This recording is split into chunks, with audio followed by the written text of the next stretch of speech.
Good day everyone, welcome to my channel. So in this video guys, we will learn how to write a program kilometers to meters in C# programming language. Before we start, I would like to say thank you so much to all my viewers, silent viewers and supporters in my channel. Thank you for watching my videos. If you are new in my channel and then you like this video, please hit the like button. Don't forget to share and please support my channel guys by clicking the subscribe button. So let's begin.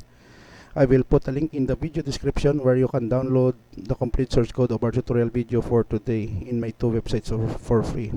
We just have a walkthrough of how the program works. So I wrote this method, kilometers to meters. So we have passing parameters of km. So meter, we will just simply multiply kilometers km to 1000, return the meter here.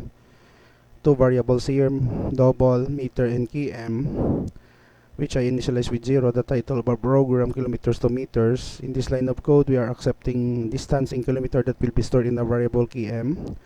Meter, calling the method kilometer to meter here, and then we display the results.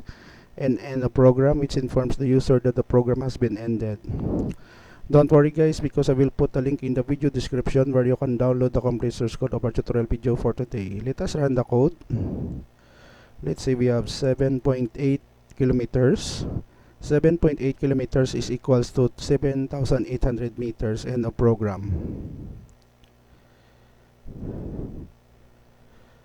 Another example, 90.9 kilometers is equals to 90,900 meters and a program. Okay guys, so this is the end of our tutorial video on kilometers to meters in C# programming language. Thank you so much guys for watching. Don't forget to like, share and please support my channel guys by clicking the subscribe button. See you in the next video tutorial guys. This is your friend Jake saying bye bye for now.